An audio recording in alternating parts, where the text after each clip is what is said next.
This series, so Houston, advantages in points in the paint, fast break points, second chance points, points off turnovers, rebounding.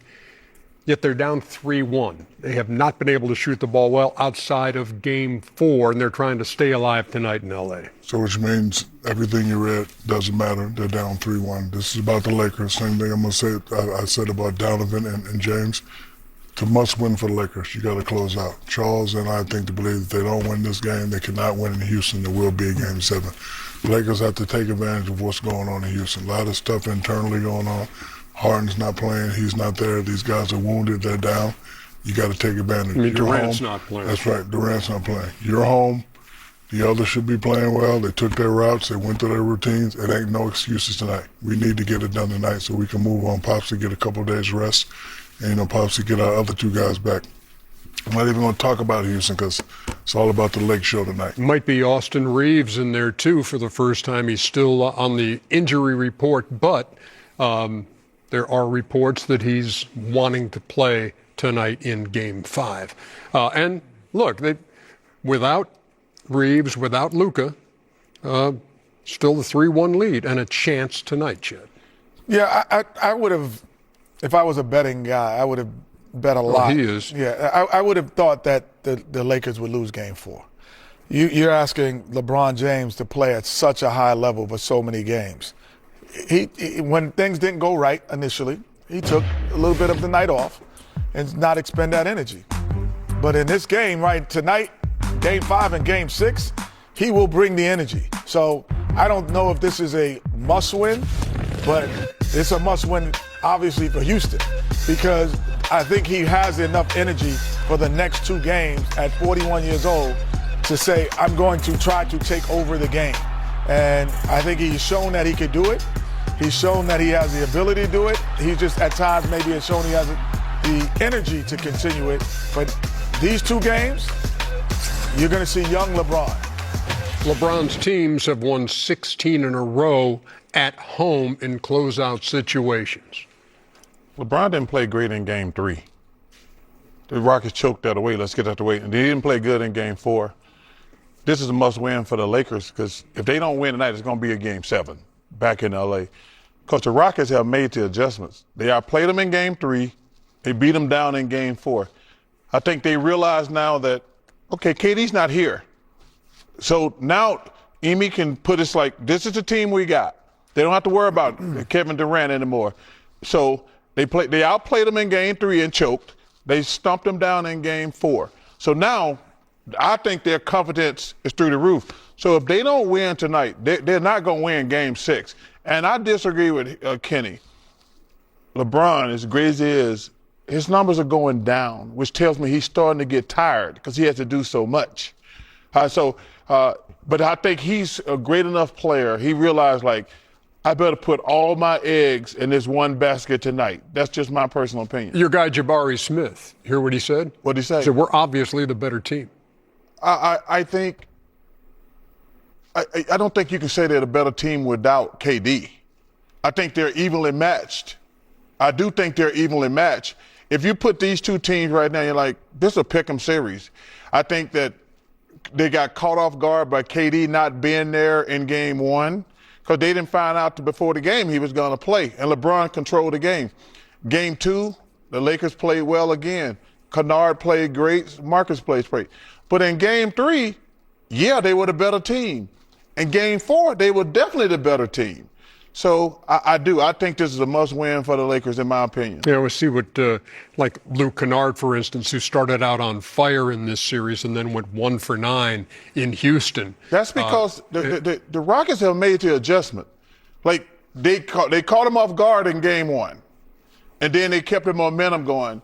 Like I say, the Rockets should have won Game 3. We keep. Oh, no question. Yeah, I mean, when it comes down to it, when you look at this series as a whole, you're going to say that Game 3 was huge for one of these teams, either for Houston losing the series or for the Lakers. But now you see in Game 4, you see they're like, oh man, if the Rockets play well and LeBron don't play great, and then we cut the water off on the other guys, like we might have a better team. But you also say, if you're the Lakers, we have 2 chances in Los Angeles to win it.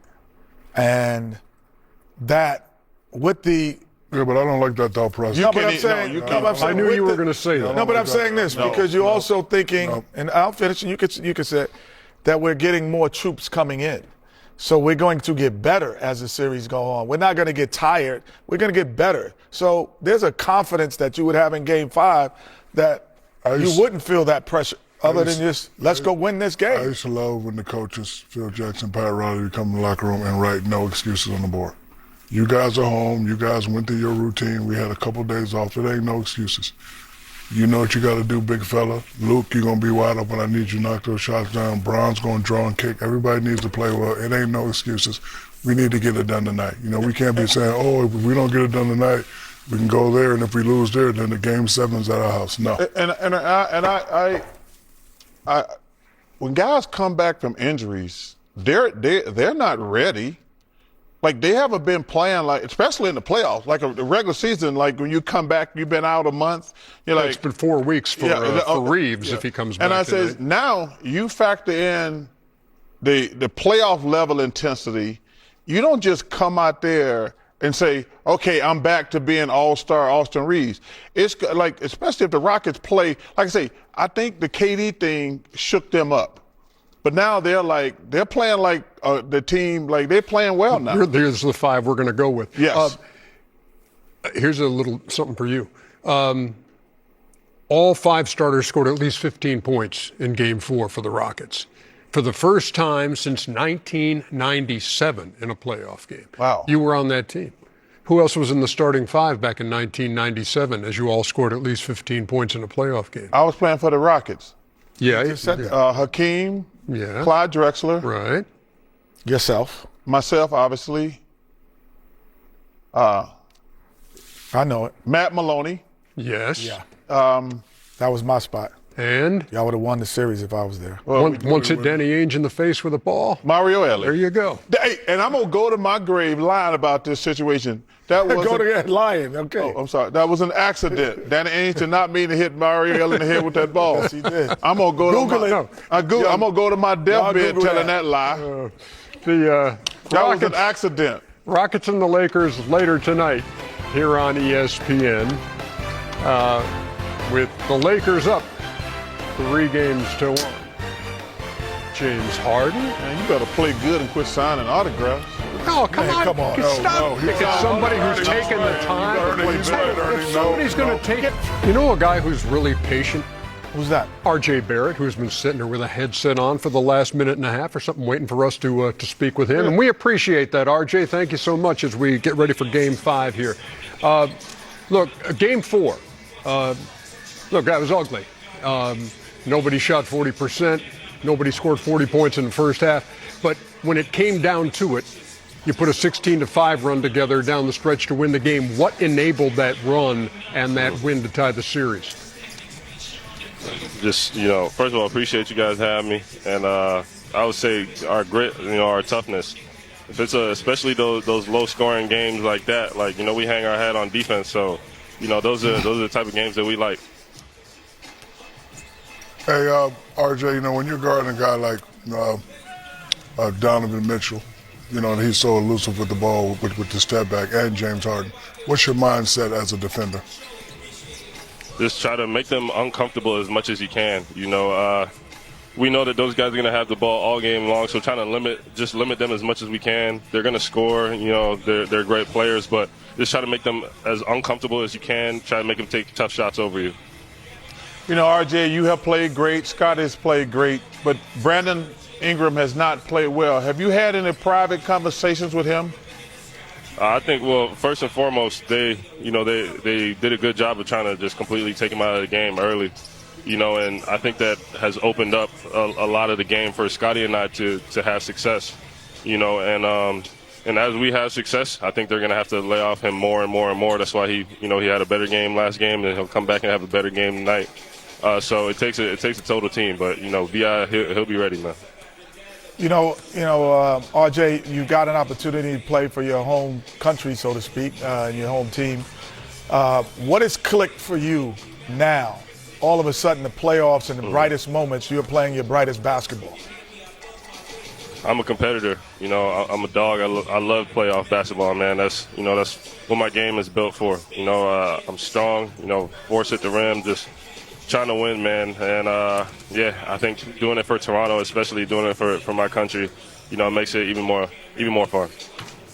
Last thing on my end, RJ, when you look at the experience in the postseason between these two teams, and I guess Darko has alluded to the fact that James Harden's got more playoff games under his belt than you guys do as a team, how do you overcome that?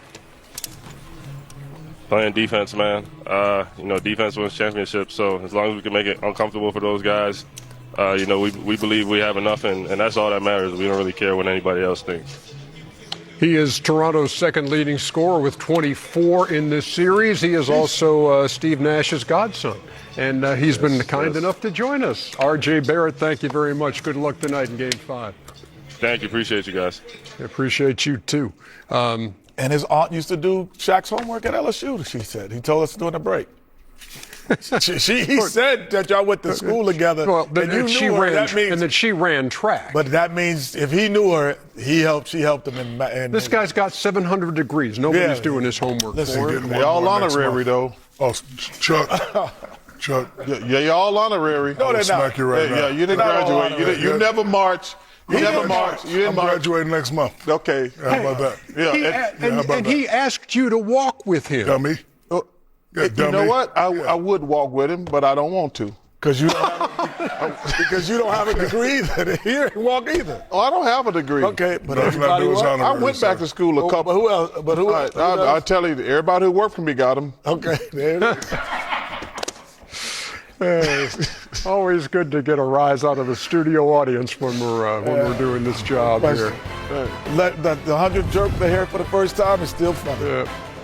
Chuck reaching for PJ's check. First of all, Adam, that is Kenny Smith No, it's right not. there. Kenny, you ain't never grabbed a check in 26 years. Just because I eat free, people give me free. They don't make me pay. Yeah. They'll make me pay. We're coming back with more.